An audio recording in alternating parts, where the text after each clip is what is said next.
Revoilà.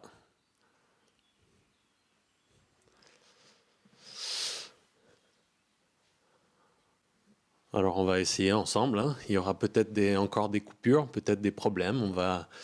On prie le Seigneur qu'il soit avec nous ce matin et qu'il nous aide avec la technique tout simplement.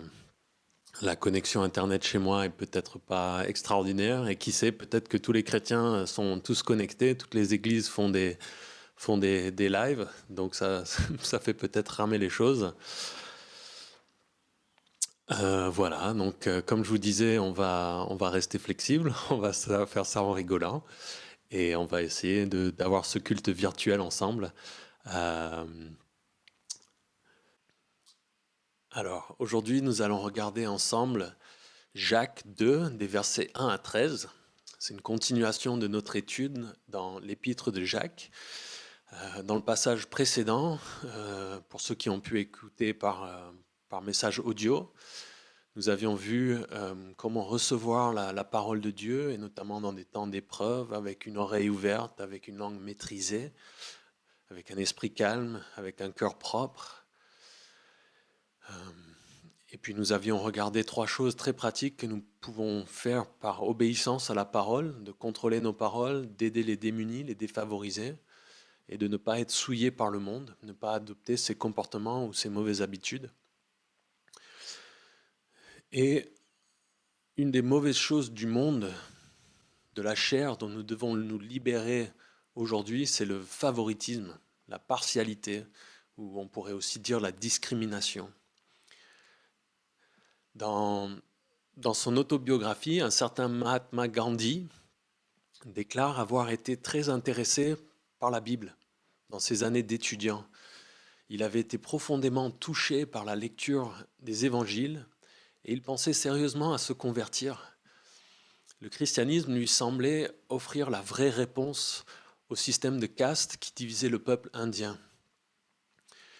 Et un dimanche, il s'est rendu dans une église de son quartier pour assister au culte. Il avait décidé de voir le pasteur pour demander comment être sauvé et parler des détails, des doctrines. Mais quand il arriva dans l'église à côté de chez lui, on lui refusa de prendre un siège et on lui suggéra d'aller adorer avec des gens de son peuple. Il en sortit et n'y remit plus jamais les pieds. Il se dit en lui-même, s'il y a des castes aussi chez les chrétiens, alors autant que je reste hindou. Quel, quel triste témoignage. Et Jacques aujourd'hui va nous encourager à ne pas faire preuve de ce genre de favoritisme. Lisons ensemble maintenant donc Jacques 2, des versets 1 à 13. Mes frères et sœurs, que votre foi en notre glorieux Seigneur Jésus-Christ soit libre de tout favoritisme. Supposez en effet qu'entre dans votre assemblée un homme portant un anneau d'or et des habits somptueux, et qu'entre aussi un pauvre aux habits crasseux. Si vous tournez les regards vers celui qui porte les habits somptueux pour lui dire « Toi, assieds-toi ici à cette place d'honneur » et que vous disiez au pauvre « Toi, tiens-toi là debout » ou bien « Assieds-toi par terre à mes pieds » ne faites-vous pas en vous-même une distinction et ne devenez-vous pas des juges au mauvais raisonnement ? Écoutez, mes frères et sœurs bien-aimés, Dieu n'a-t-il pas choisi ceux qui sont pauvres aux yeux du monde pour les rendre riches dans la foi et héritiers du royaume qu'il a promis à ceux qui l'aiment ? Et vous, vous méprisez le pauvre. N'est-ce pas les riches qui vous oppriment et qui vous traînent devant les tribunaux ? N'est-ce pas eux qui insultent le beau nom que vous portez ? Si vous accomplissez la loi royale d'après l'Écriture, tu aimeras ton prochain comme toi-même, vous faites bien. Mais si vous faites du favoritisme, vous commettez un péché.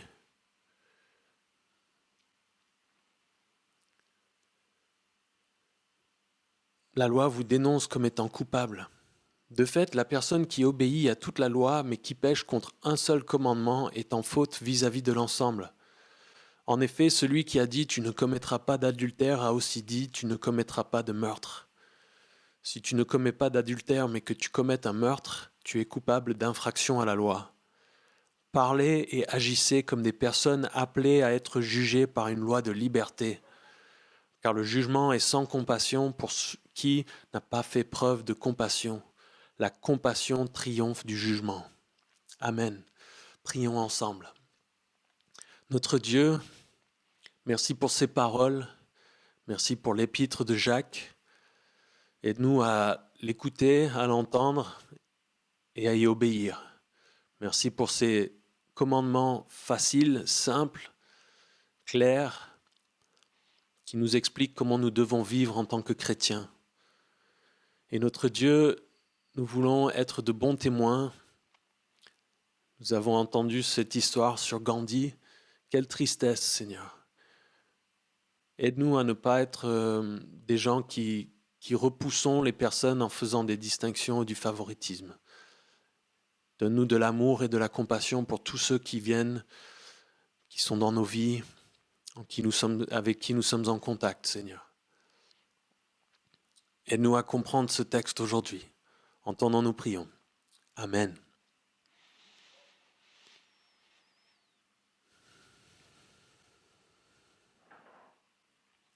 Jacques 2, verset 1. Mes frères et sœurs, que votre foi en notre glorieux Seigneur Jésus-Christ soit libre de tout favoritisme. Dans d'autres versions, traductions de la Bible, on peut lire ceci. Mes frères et sœurs, vous qui avez foi en notre Seigneur de gloire, Jésus-Christ, n'avantagez personne. Ou encore, mes frères et mes sœurs, vous croyez en Jésus-Christ, notre Seigneur plein de gloire, alors ne faites pas de différence entre les gens. Et puis une dernière traduction, mes frères, vous qui mettez votre foi en notre glorieux Seigneur Jésus-Christ, vous ne devez pas en même temps agir avec partialité à l'égard des autres. C'est assez clair, nous le comprenons a priori bien, mais nous allons prendre du temps ensemble maintenant pour y réfléchir avec Jacques.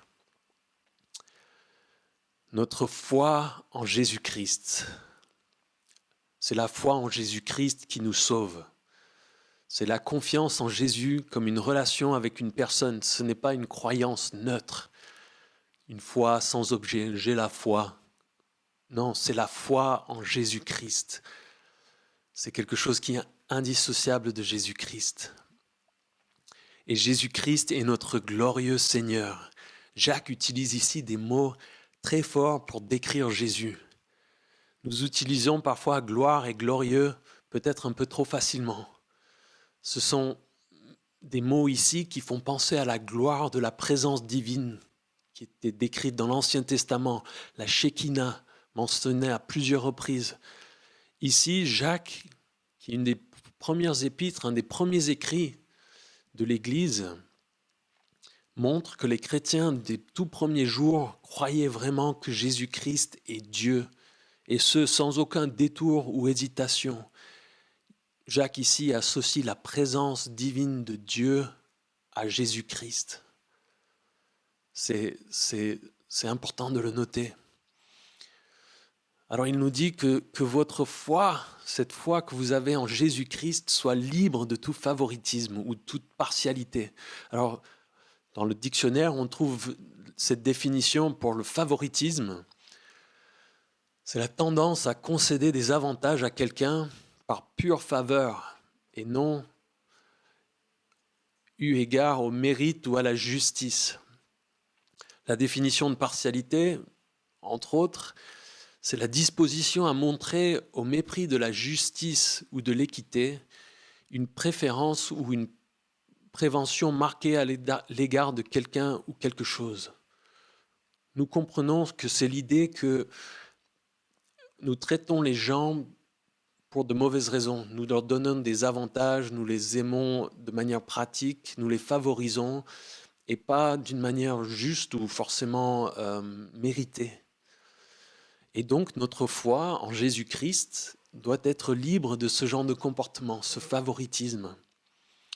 Comme nous l'avons vu dans certaines des traductions, on y associe bien cette idée que puisque nous croyons en Jésus-Christ, nous ne devons pas faire preuve de favoritisme.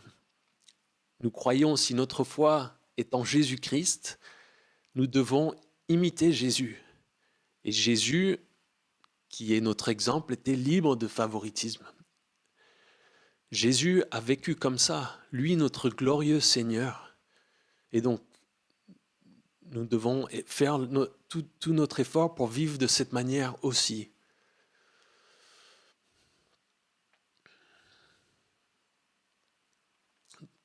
Jésus, lui, comme je disais, n'a pas montré de partialité dans sa vie sur terre. Il ne se comportait pas différemment en fonction des gens qui venaient devant lui, de leur statut social, de leur réputation. Et c'est en accord avec ce que la Bible nous annonce. Dans Deutéronome 10, 17, il est dit « En effet, l'Éternel votre Dieu est le Dieu des cieux, le Seigneur des seigneurs, le Dieu grand, fort et redoutable. Il ne fait pas de favoritisme et n'accepte pas de pot de vin. » Et dans le Nouveau Testament, on a par exemple Actes 10, 34, où Pierre prit la parole et dit « En vérité, je reconnais que Dieu ne fait pas de favoritisme. » Effectivement, c'est quelque chose que nous voyons dans la vie de Jésus, dans les évangiles. Il traitait tout le monde avec la même grâce et amour. Et c'est un des aspects peut-être les plus remarquables de la vie de Jésus, et quelque chose qui plaît à nos contemporains qui ne sont pas chrétiens. Les gens qui ne sont pas religieux ou croyants apprécient cet aspect de la vie de Jésus. Ils le ressentent fortement comme Gandhi pouvait le ressentir. Et ils ont une attirance à ça. Il y a quelque chose là-dedans qui les marque et qui est attrayant. On peut noter aussi qu'il y a une liberté à vivre de cette manière. Que sinon, on est esclave d'une certaine manière. Quand on favorise quelqu'un, quand on va en reparler, mais on rentre dans une relation d'obligation parce qu'on attend quelque chose de l'autre. Et il y a un danger et la peur de perdre quelque chose qui vient nous obliger et nous rendre esclaves de ce favoritisme ou de cette partialité. Alors, on lit Jacques de nos jours, mais on peut se rappeler que Jacques, à l'époque où il écrivait, il était dans une époque qui était marquée fortement, violemment par la partialité, par le préjugé. Dans leur monde, les relations sociales étaient tellement marquées par la peur, la haine, la violence, comme depuis d'ailleurs. L'être humain, depuis la chute avec le péché, connaît bien tous ces comportements. Mais on définissait l'homme en tant que juif ou grec, en tant qu'esclave ou homme libre, en tant que riche ou pauvre, en tant que grec ou barbare, etc. Il y a toutes ces divisions, ces groupes, ces préjugés. Et une grande partie de l'œuvre de Jésus a été d'enlever ces murs qui séparaient les hommes. Jésus a fait des hommes un seul homme nouveau, une seule famille, la famille de Dieu. On peut se tourner ensemble dans Éphésiens 2, au verset 11. Pour lire ensemble, c'est pourquoi souvenez-vous qu'autrefois vous étiez identifiés comme non-juifs dans votre corps, appelés incirconcis par ceux qui se disent circoncis et qui le sont dans leur corps par la main de l'homme. Souvenez-vous qu'à ce moment-là, vous étiez sans Messie, exclus du droit de cité en Israël, étrangers aux alliances de la promesse, sans espérance et sans Dieu dans le monde. Mais maintenant, en Jésus-Christ, vous qui étiez autrefois loin, vous êtes devenus proches par le sang de Jésus-Christ. En effet, il est notre paix, lui qui des deux groupes n'en a fait qu'un et qui a renversé le mur qui les séparait, la haine. Par sa mort, il a rendu sans effet la loi avec ses commandements et leurs règles, afin de créer en lui-même un seul homme nouveau à partir des deux, établissant ainsi la paix. Il a voulu réconcilier l'un et l'autre avec Dieu en les réunissant dans un seul corps au moyen de la croix, en détruisant par elle la haine. Il est venu annoncer la paix à vous qui étiez loin et à ceux qui étaient près. À travers lui, en effet, nous avons les uns et les autres accès auprès du Père par le même esprit. Ainsi donc, vous n'êtes plus des étrangers ni des résidents temporaires, vous êtes au contraire concitoyens des saints, membres de la famille de Dieu, Vous avez été édifiés sur le fondement des apôtres et prophètes, Jésus-Christ lui-même étant la pierre angulaire. C'est en lui que tout l'édifice bien ordonné s'élève pour être un temple saint dans le Seigneur. C'est en lui que vous aussi, vous êtes édifiés avec eux pour former une habitation de Dieu en esprit. Et donc on voit qu'il a fait des deux groupes un corps, qu'il a renversé le mur, qu'il est séparé, la haine. Et à l'époque de Jacques, l'unité et l'ouverture accueillante de l'Église choquaient tout le monde, tout le monde antique, toute la culture de l'époque. Parce que cette unité n'était pas naturelle, mais on voit qu'elle n'était pas automatique. Et Jacques devait l'enseigner et le rappeler que les croyants devaient faire tout leur effort pour vivre sans partialité, sans favoritisme. Et nous aussi, Jacques nous parle même aujourd'hui de nous dire nous devons vivre notre foi chrétienne sans partialité, sans favoritisme, sans faire de discrimination. Et d'une certaine manière, c'est pas pour nous envoyer des fleurs, mais je trouve que dans notre Église, nous avons un mélange sain de jeunes, de moins jeunes, de personnes âgées, de personnes de différents, on va dire, classes sociales, de gens plus ou moins riches parmi nous. Et je me réjouis de l'amour qui nous unit.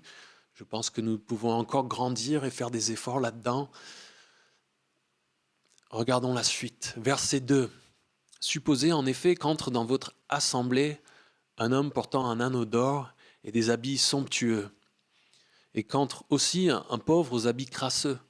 Si vous tournez les regards vers celui qui porte les habits somptueux pour lui dire « Toi, assieds-toi ici à cette place d'honneur » et que vous disiez au pauvre « Toi, tiens là debout » ou bien « Assieds-toi par terre à mes pieds », ne faites-vous pas en vous-même une distinction et ne devenez-vous pas des juges au mauvais raisonnement ? Jacques nous donne maintenant un exemple concret de partialité, de favoritisme. Il dit « Supposons quand dans votre assemblée ». Ici, on se pose la question de savoir si c'était un exemple innocent ou si c'était quelque chose que Jacques a peut-être vu chez les chrétiens dans les églises de son époque. Alors, c'est un petit peu comme quand en rigolant, on dit, on pose une question pour recevoir un peu de conseils en disant « Oui, j'ai un ami qui a un problème ». Et en fait, on parle de soi-même. Ici, Jacques parle peut-être des gens, de quelque chose qu'il a vu chez les gens auxquels il écrit. Et il dit, supposez que quelqu'un entre dans votre assemblée. Ici, encore une fois, Jacques écrit à des croyants principalement juifs. Le mot qui est utilisé ici pour dire assemblée est littéralement dans le texte synagogue, le lieu de rencontre culte des juifs. Mais c'est le seul endroit dans le Nouveau Testament où c'est utilisé pour décrire un lieu de culte chrétien. Par la suite, il y aura toujours plus de schisme entre les juifs, malheureusement, et les chrétiens. Et les chrétiens se réuniront évidemment dans d'autres endroits. Mais donc, supposons que soyons réunis et qu'il y ait un homme riche qui rentre dans l'assemblée, un monsieur riche, un homme portant un anneau d'or et des habits somptueux. À cette époque, comme de nos jours, les habits, les accessoires, la joaillerie, etc. permettent de se mettre en avant, de montrer qu'on est important, puissant, riche, etc. Alors, à côté de ça, un monsieur SDF, un pauvre aux habits crasseux, on parle ici de quelqu'un de très pauvre, qui doit mendier pour survivre. C'est intéressant d'ailleurs de s'arrêter sur cette description, un pauvre aux habits crasseux. On comprend vraiment la pauvreté, le statut social moindre de cette personne. Alors, l'exemple est assez simple et nous le comprenons aisément, c'est que on prend la personne riche en apparence et on lui donne la meilleure place, la place confortable, avec la meilleure vue, avec le siège le plus confortable. Tandis que le pauvre qui rentre, on fait une discrimination et lui, on lui dit, toi, tu peux aller t'asseoir dans un coin, au fond, derrière un poteau, etc., etc. Et en fait, c'est une preuve profonde de cœur corrompu et charnel. Ici, le texte dit même, et de manière très correcte, que nous devenons à ce moment-là des juges au mauvais raisonnement, qu'il y a quelque chose de corrompu dans les pensées, dans la manière de réfléchir et de voir les choses. Et en fait, cette situation expose ces mauvaises pensées, ces mauvais raisonnements par leur conduite. Alors l'apparence, et le fait qu'ils privilégient l'apparence, c'est une preuve qu'ils accordent plus d'importance à l'apparence qu'au cœur d'une personne. La Bible nous explique que Dieu, lui, regarde le cœur. Et c'est ce que nous devrions faire aussi. Dans 1 Samuel 16, 7, il est dit « Mais l'Éternel dit à Samuel, ne prête pas attention à son apparence et à sa grande taille, car je l'ai rejeté. En effet, l'Éternel n'a pas le même regard que l'homme. L'homme regarde à ce qui frappe les yeux, mais l'Éternel regarde au cœur. » Et quand nous faisons des choix par rapport à ce que les choses semblent être, nous passons à côté de ce que Dieu veut souvent. On peut par exemple regarder chez les disciples, Pierre, qui deviendra un peu le leader de l'Église, ne semblait pas être un bon leader, alors que Judas semblait avoir de la sagesse et on voit ce que ça a donné dans sa vie. Et donc souvent, quand nous donnons ce genre de favoritisme montre que nous accordons plus d'importance à l'apparence qu'à un vrai mérite, qu'à un vrai état du cœur de la personne que nous avons en face de nous. Le deuxième point, c'est la question de trésor, de ce que nous considérons comme important. Ici, c'est une preuve que les gens qui font preuve de ce genre de favoritisme n'ont pas compris ce qui est important aux yeux de Dieu. C'est une manière de supposer, de montrer qu'on pense que le riche est plus important à Dieu, qu'il est plus béni par Dieu. C'est une preuve que nous mettons trop d'importance sur le bien matériel, sur le statut social dans ce monde, alors que le royaume de Dieu est souvent inversé. Les premiers seront les derniers, les riches seront pauvres, les pauvres seront riches. Le troisième point, c'est que ça révèle notre égoïsme. En général, quand nous favorisons quelqu'un de riche ou quelqu'un qui est important, c'est parce que nous espérons, nous pensons qu'il peut nous donner quelque chose, que nous avons quelque chose à y gagner. Et en fait, nous disons que le pauvre ne nous est pas utile parce que nous estimons qu'il ne peut rien nous donner. Et en fait, au fond, nous estimons l'importance et la valeur des gens en fonction de ce que nous pouvons en gagner, en retirer. C'est extrêmement triste. Quel égoïsme. Et donc, quand nous faisons ça, nous faisons une distinction, une discrimination. Et nous le savons bien, en tant qu'être humain, nous pouvons discriminer pour plein de raisons. Et même dans l'Église, malheureusement. La question de l'argent, de la race, des habits, du rang social, de l'éducation, ou même des accents. Parfois dans les églises, peut-être nous avons une discrimination dans nos comportements vis-à-vis de fumeurs ou d'homosexuels ou de personnes qui sont mentalement perturbées.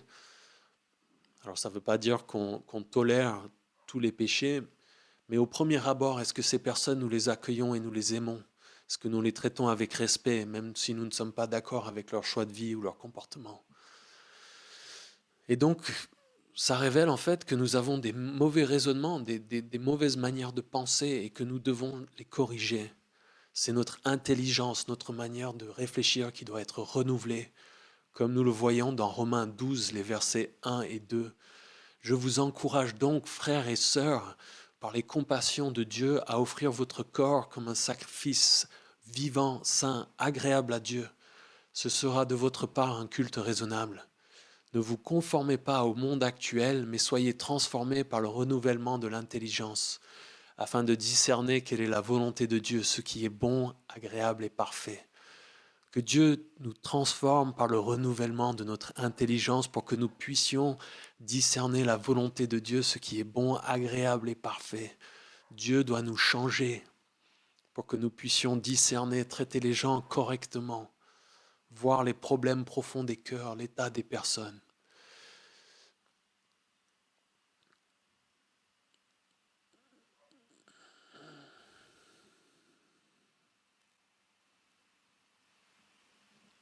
Verset 5, nous continuons. Mes frères et sœurs bien-aimés, Dieu n'a-t-il pas choisi ceux qui sont pauvres aux yeux du monde pour les rendre riches dans la foi et héritiers du royaume qu'il a promis à ceux qui l'aiment?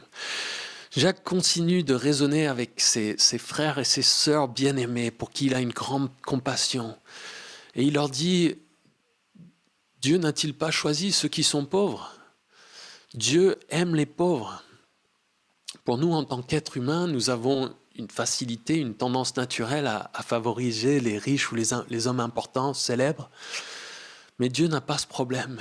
Il n'a pas cette tendance. Il ne favorise pas les riches, il ne favorise personne. Et la Bible nous explique en fait que les richesses sont souvent comme un obstacle pour rentrer dans le royaume de Dieu.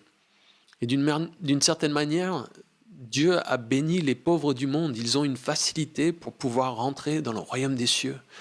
Dans Matthieu 19, verset 24, un passage que beaucoup de chrétiens connaissent, Jésus dit, je vous le dis encore, il est plus facile à un chameau de passer par un trou d'aiguille qu'à un riche d'entrer dans le royaume de Dieu. Ceux qui sont pauvres dans le monde sont choisis pour être riches par la foi, dans la foi. Et en fait, un pauvre a bien plus d'opportunités de faire confiance à Dieu. Le pauvre pourra donc être beaucoup plus riche en foi, en Dieu, que le riche. Un commentateur disait, un riche peut faire confiance à Dieu s'il le veut, mais un pauvre doit lui faire confiance. Il n'a pas d'autre choix. Il n'a pas d'autre endroit où se réfugier que dans les bras puissants de Dieu.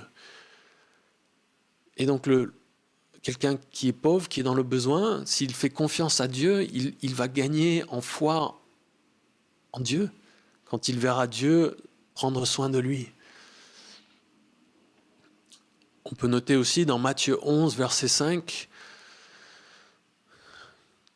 qu'il est dit que la bonne nouvelle est annoncée aux pauvres. Souvent, les pauvres entendent et croient plus facilement avec une ouverture plus grande que les riches qui n'ont pas de besoin et qui souvent, malheureusement, rejettent l'évangile avec un certain mépris. Alors, ici, il est dit que Dieu a choisi. Les pauvres sont choisis dans le sens où il leur est plus facile d'accepter l'évangile, comme je vous disais, et de croire en Jésus. Et c'est ce qui semble être le cas dans toute l'histoire de l'Église. Beaucoup plus de pauvres ont été sauvés. Alors, moi, je n'ai pas fait les comptes exactement, et c'est toujours... mais on comprend l'idée. Et on pourrait même dire, dans cette phrase, Dieu a choisi les pauvres, on peut noter que Jésus a choisi d'être pauvre quand il s'est incarné.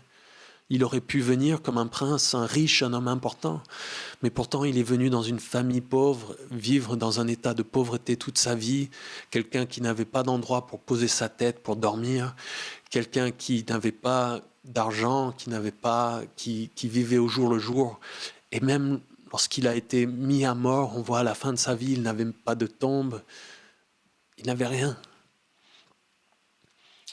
Alors attention, quand nous disons cela, notre tendance, encore une fois, naturelle, c'est de tomber dans un excès inverse qui serait en fait du favoritisme envers les pauvres.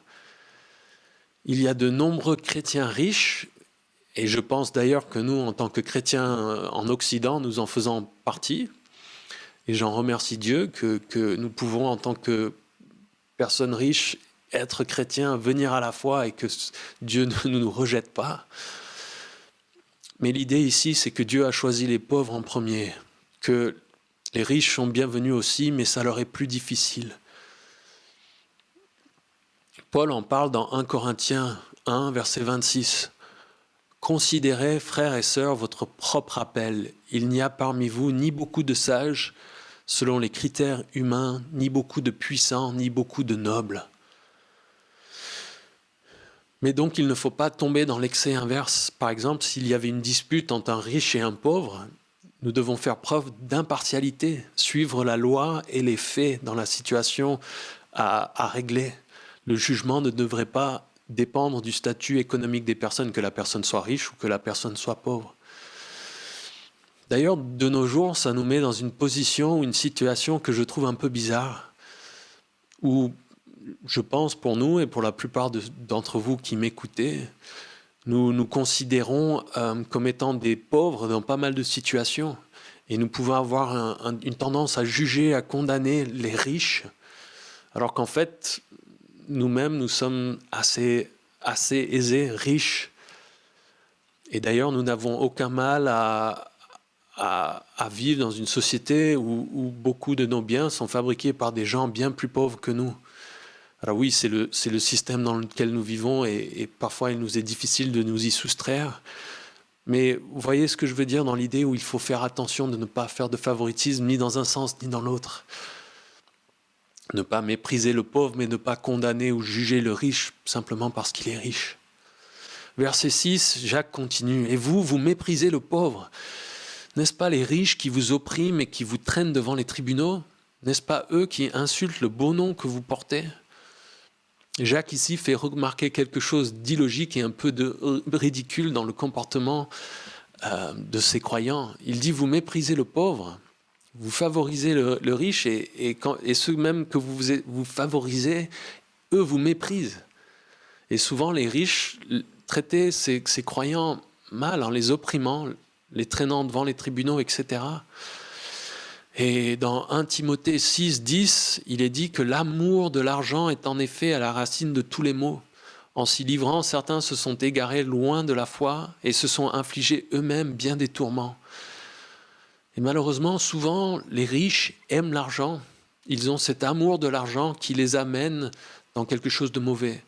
Notez bien que dans 1 Timothée 6, verset 10, il n'est pas dit que l'argent lui-même est la racine de tous les maux, mais que l'amour de l'argent. Ils insultent le beau nom que vous portez. Ici, on peut se poser la question par rapport à ces chrétiens et puis cette situation avec ce riche, de savoir est-ce que ces riches sont des chrétiens ou non? Est-ce que ce sont simplement des visiteurs? Ou est-ce que ces riches qui les traînent devant les tribunaux, est-ce que ce sont des frères et sœurs dans la foi? Mais en fait, dans les deux cas, si ces riches sont chrétiens, leur comportement de traîner les autres frères et sœurs, de les opprimer, de les traîner devant les tribunaux, ça déshonore Jésus. Ou alors, si ces riches, ne sont pas chrétiens et qu'ils sont simplement des ennemis de la foi chrétienne, à ce moment-là, ils insultent aussi le beau nom de chrétien, de disciples de Jésus que les croyants portent. Dans les deux cas, ces paroles s'appliquent. Verset 8. « Si vous accomplissez la loi royale d'après l'Écriture, tu aimeras ton prochain comme toi-même, vous faites bien. Mais si vous faites du favoritisme, vous commettez un péché. La loi vous dénonce comme étant coupable. » Notre Dieu est le grand roi et sa loi est la loi royale. Et Jésus y a prêté une attention particulière. Dans Matthieu 22, versets 36 à 40, il est écrit « Maître, quel est le plus grand commandement de la loi ?» Jésus lui répondit « Tu aimeras le Seigneur ton Dieu de tout ton cœur, de toute ton âme et de toute ta pensée. C'est le premier commandement et le plus grand. Et voici le deuxième, qui lui est semblable. Tu aimeras ton prochain comme toi-même. De ces deux commandements dépendent toute la loi et les prophètes. » Alors Jacques ici anticipe ce que certains pensaient peut-être déjà, de dire « Non, je ne fais pas je fais pas preuve de favoritisme envers les riches. J'obéis juste à la loi qui me dit d'aimer mon prochain. » Et Jacques dit « D'accord, c'est bien. Si vous aimez votre prochain, c'est bien. Mais la question, c'est qui est votre prochain? Et les pauvres sont aussi nos prochains. Et si nous aimons notre prochain riche, mais que nous méprisons et nous n'aimons pas notre prochain pauvre, alors il y a un problème. Le pauvre est autant notre prochain que le riche. Et dans ces cas-là, si nous aimons notre prochain qui est riche, c'est bien, mais si à côté nous n'aimons pas notre prochain pauvre, alors nous avons un problème vis-à-vis de la loi, nous sommes coupables d'enfreindre la loi. Verset 10, il continue avec cette idée, de fait, la personne qui obéit à toute la loi, mais qui pêche contre un seul commandement, est en faute vis-à-vis de l'ensemble. En effet, celui qui a dit « tu ne commettras pas d'adultère » a aussi dit « tu ne commettras pas de meurtre ». Si tu ne commets pas d'adultère, mais que tu commettes un meurtre, tu es coupable d'infraction à la loi. Et donc Jacques ici nous met en garde contre cette obéissance sélective à la loi. Une obéissance qui dit « j'aime mon prochain riche, mais mon prochain pauvre, je vais l'aimer un peu moins ». Cette obéissance qui va peut-être choisir ce qui nous va bien. Je veux bien obéir à ces règles, mais cette règle-là, moins. Et en tant que chrétien, c'est quelque chose que nous faisons malheureusement constamment, que je fais souvent. On pourrait dire mentir, dire du mal de quelqu'un, ça va, alors que tuer quelqu'un, c'est bien plus grave. Et il y a l'idée, évidemment, qu'il y a des conséquences différentes dans la vie, dans nos vies et dans la vie de ceux qui nous entourent, oui, mais fondamentalement, le péché est le péché. Aux yeux de Dieu, tous les péchés sont des péchés. Il ne fait pas de distinction en gravité dans sa notation. Souvent, nous, c'est ce qui nous préoccupe le plus. On dit, mais peut-être que ça va, j'ai moins 10, j'ai pas moins 1000. Quelques exemples pour nous aider à comprendre. Quand je suis en voiture, on peut se dire, griller un feu rouge, c'est vraiment grave. Rouler à 200 km/h sur la promenade des Anglais quand c'est limité à 50, c'est extrêmement grave. Mais si je me gare en double fil vite fait, ça c'est pas grave. Alors effectivement, les conséquences immédiates de nos actions sont sans doute différentes, mais dans les trois cas, je suis en infraction du code de la route, je suis coupable. Et en fait, la question ici, c'est de savoir si je suis trouvé en Christ ou non, sauvé ou non. Pas de savoir si j'ai un score moins pire qu'un autre. Je me souviens d'un professeur de physique au lycée qui me disait souvent « un avion vole ou il ne vole pas, il ne vole pas presque ».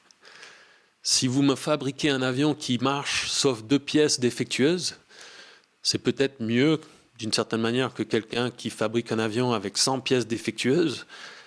Mais si les 2 avions se crashent, quelle est la différence en fait? Et je vois ça dans la nature humaine de manière assez claire chez les enfants.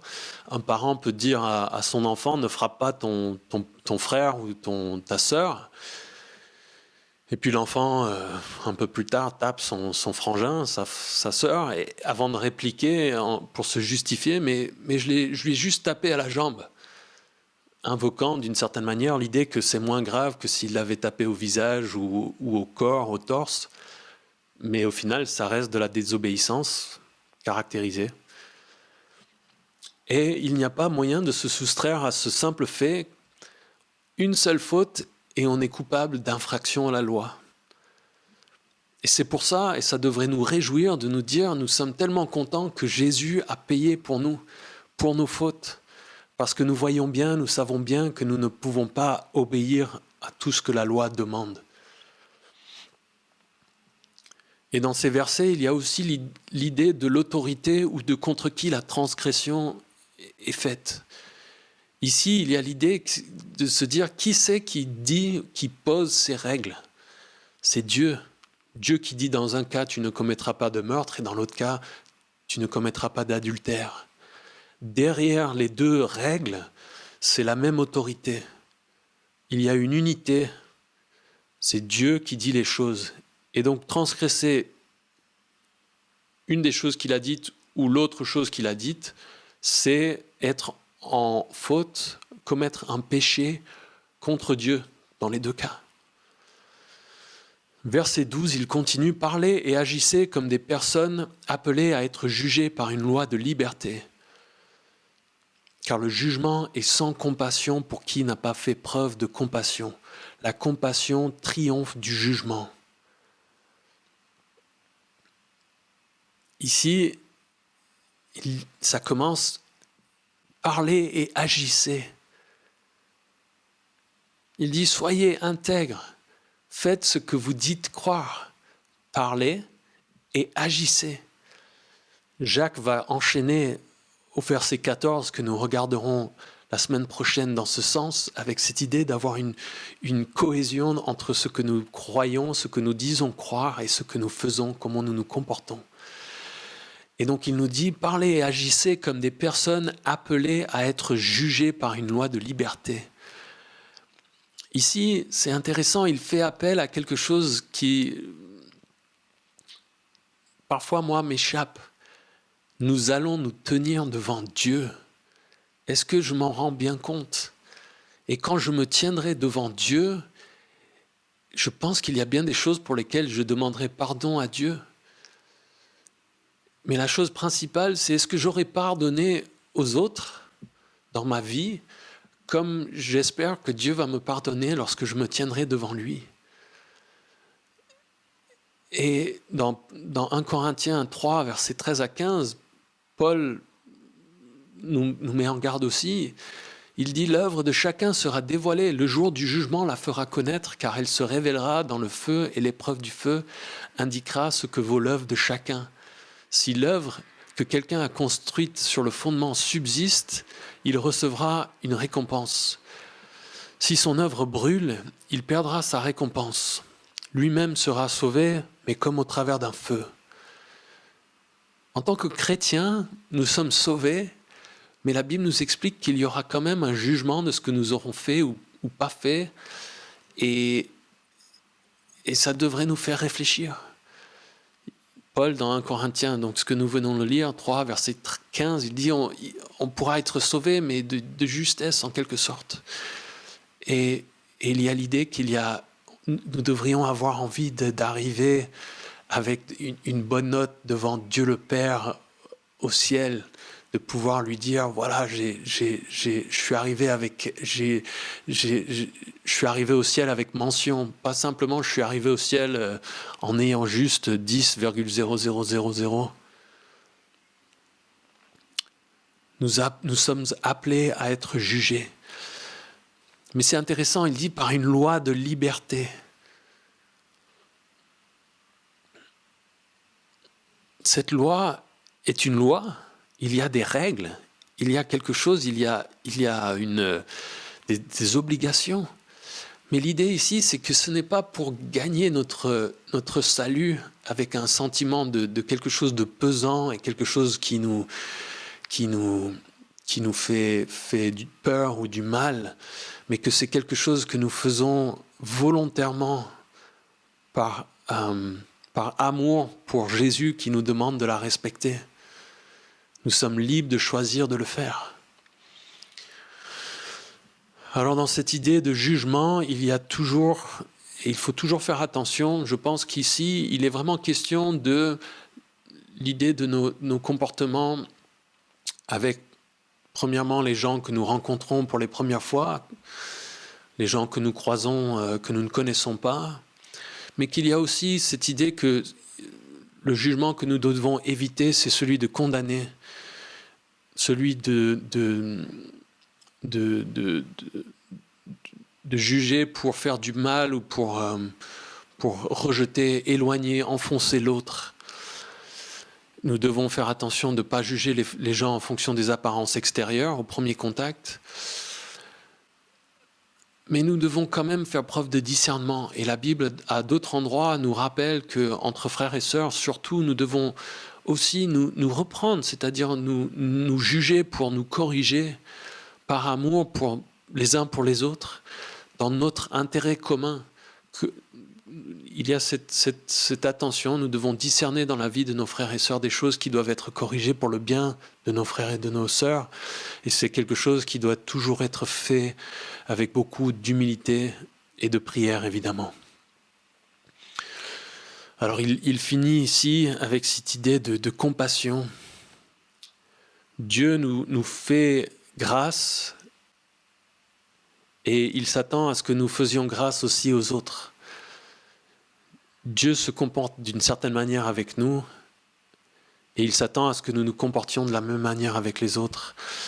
Et pour regarder un dernier passage par rapport à ça, dans Matthieu 18,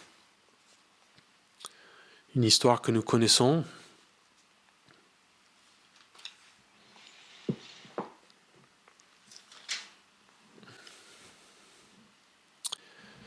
Matthieu 18, on peut lire versets 23 à 25. C'est pourquoi le royaume des cieux ressemble à un roi qui voulut régler ses comptes avec ses serviteurs. Quand il se mit à l'œuvre, on lui en amena un qui devait 10 000 sacs d'argent. Comme il n'avait pas de quoi payer, son maître ordonna de le vendre, lui, sa femme, ses enfants et tout ce qu'il avait, afin d'être remboursé de sa dette. Le serviteur se jeta par terre et se prosterna devant lui en disant « Seigneur, prends patience envers moi et je te payerai tout. » Rempli de compassion, le maître de ce serviteur le laissa partir et lui remit la dette. Une fois sorti, ce serviteur rencontra un de ses compagnons qui lui devait 100 pièces d'argent. Il l'attrapa à la gorge et se mit à l'étrangler en disant « Paye ce que tu me dois. » Son compagnon tomba à ses pieds en le suppliant. « Prends patience envers moi et je te paierai. » Mais l'autre ne voulut pas et alla le faire jeter en prison jusqu'à ce qu'il ait payé ce qu'il devait. À la vue de ce qui était arrivé, ses compagnons furent profondément attristés et ils allèrent raconter à leur maître tout ce qui s'était passé. Alors le maître fit appeler ce serviteur et lui dit « Méchant serviteur, je t'avais remis en entier ta dette parce que tu m'en avais supplié. Ne devais-tu pas, toi aussi, avoir pitié de ton compagnon comme j'ai eu pitié de toi ?» Et son maître, irrité, le livra au bourreau jusqu'à ce qu'il ait payé tout ce qu'il devait. C'est ainsi que mon Père céleste vous traitera si chacun de vous ne pardonne pas à son frère de tout son cœur. Nous ne devons pas faire preuve de favoritisme ou de partialité. Nous devons avoir compassion. Nous devons traiter les gens comme nous espérons que Dieu nous traitera quand nous nous tiendrons devant lui. Aujourd'hui, avec la crise du coronavirus que nous vivons, c'est intéressant de voir que Dieu, lui, ne fait pas de considération de personne. Un simple virus affecte tous les hommes. On peut être riche, célèbre, puissant ou pauvre, inconnu, insignifiant, et ce virus peut nous affecter de la même manière. Et Dieu nous rappelle notre humilité, que nous ne sommes que poussière. Alors, est-ce que nous allons nous en rappeler et le laisser nous motiver avec ces choses? Je pense que c'est une bonne piqûre de rappel. Je pense qu'il n'est pas risqué de dire que nous avons tous sans doute des manières, des critères où nous faisons preuve de favoritisme. Alors réfléchissons, pour quel type de personne est-ce que nous faisons ça? Quelles sont les choses que nous tolérerons à tort, ou les choses que nous avons établies comme des règles alors qu'elles ne sont pas importantes? Et posons-nous la question, comment est-ce que nous allons arrêter? Comment est-ce que nous pouvons prendre des actions pour changer dans ce domaine?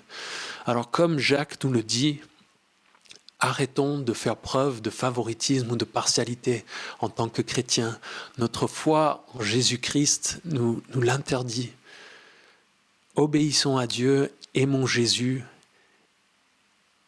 en obéissant à ce que la parole de Dieu nous demande de faire. Amen. Prions. Notre Dieu, merci pour ces paroles. Merci pour Jacques. Merci pour notre étude dans cette épître. Je te remercie pour ce culte virtuel. Je te remercie pour les moyens technologiques que nous avons. Je te remercie pour ce rappel que nous ne devons pas faire preuve de favoritisme face à nos frères et sœurs et aussi face aux êtres humains que nous avons dans nos vies de tous les jours. Aide-nous, Seigneur, par ton Saint-Esprit, à changer dans ce domaine, à voir dans nos vies, là où nous faisons preuve de favoritisme, à nous le montrer clairement pour que nous puissions t'obéir et changer. Donne-nous un amour et une compassion qui attirent les gens, qui rendent la foi chrétienne attrayante comme elle l'était dans ta vie, Seigneur. Que personne ne se détourne de la foi chrétienne parce que nous sommes en train de discriminer, de rejeter des personnes pour de mauvaises raisons, Seigneur. Aide-nous à grandir là-dedans en tant qu'Église, en tant que croyants, Seigneur. Merci pour ce temps ensemble. Bénis mes frères et sœurs là où ils sont, là où ils écoutent, où ils regardent ce message. Que ton nom soit glorifié. En ton nom nous prions. Amen. Merci donc de vous être joints à moi. Encore une fois, c'est notre premier culte virtuel, c'est notre première tentative. Je prie pour que dans les semaines à venir, nous puissions résoudre les quelques problèmes techniques que nous avons eus ce matin. Vous pouvez prier pour ça. Et dans tous les cas, normalement, ce message et cet enseignement seront disponibles sur YouTube pour que vous puissiez le regarder peut-être en meilleure qualité plus facilement plus tard, et la louange aussi sera disponible. Je me réjouis dans les jours à venir d'avoir de vos nouvelles et d'être en contact avec vous. Que Dieu vous bénisse et vous encourage là où vous êtes. À plus tard.